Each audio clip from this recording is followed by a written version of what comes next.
Sen jinnimisan? O'zi bir so'm pul topolmasdan seni oldinga kelyapmiz. Sen puldan qochingmish. Pul quvlasin biz kutib olamiz o'zimiz. Va chalavatır. Undan ko'ra bizga ikki og'iz gap bilan qanday biznesni rivojlantirishni o'rgat. Dehqonchasiga tushuntir. Yaxshi. Biznes bu hayotning devorchasi. Obbo, yana boshladi. Biznes bu o'yin. Ha, o'yin. Dehqonchasiga tushuntiraman. Qozonga yaqin yursangiz, qorasi yuqadimi? Aha. Biznesmenga yaqin yuring, biznesi yuqadi. Qarshi. To'g'ri aytyapti, lekin bir sinab ko'rish kerak buni.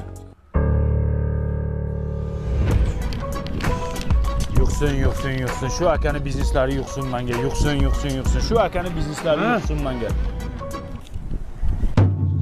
Bu meni tilamchi deb o'yladi shekilli. Men tilamchi emasman. Yig'ishlar motivatorni. Men senga o'zimcha zo'r narsa aytaman, ota-bobolarimizdan qolgan. Biznesing gullab ketadi. Nima qilish kerak, bobo? Birinchi navbatda ishxonaning 4 ta burchagida shakar sepasan. Eshigiga qalampir munchoq bilan arini inini qo'yasan, klient chaqiradi. Ertalab ishlab tutasan. Bu baraka degani, balam. Ko'rish kerak ekanda.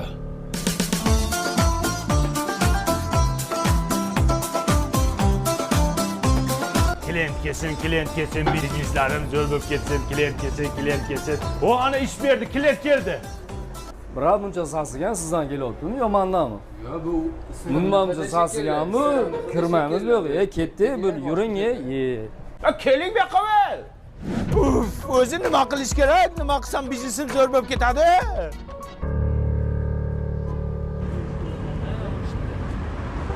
Business coaching? Business coaching. Men bu odam taniyman. Ibrohim Gulyanovga bular mashhur. Va sizlar ham motivatorlik qilmaysizlarmi? Yo'q aka. Biz aynan biznes egalarini biznesni rivojlantirish bo'yicha dasturlarimiz bor va bu dasturlarimizda aniq instrumentlarni berish evaziga tadbirkorlar o'z bizneslarini bir necha barobarga o'stirishi mumkin bo'ladi. U sizlarda o'qigan birortasi zo'r bo'lib ketganmi o'zi? Albatta, bizning dasturlarimizga 5,5 mingdan ziyod tadbirkorlar qatnashgan. Bularning orasida BTS Logistika, Xonsaroy, Ahmadchoy, La Esmeralda kabi bir nechta brendlar qatnashib, o'z biznesini rivojlantirishgan. Bular borku O'zbekistonning brend kompaniyalari-ku. Agar men o'qisam, ish bermasa-chi nima bo'ladi? Biz tadbirkorlarni bu tomonni ham o'ylaganmiz. Bizning dasturlarimizga qatnashib, biz bergan instrumentlarni biznesiga qo'llab, hech qanaqa natijaga erishmasa, pulini 100% qaytarib berish kafolatimiz ham bor. Bo'ldi. Men o'qiyman.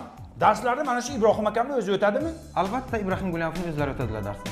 Yes! Bu odamning yuzlari muncha nurli.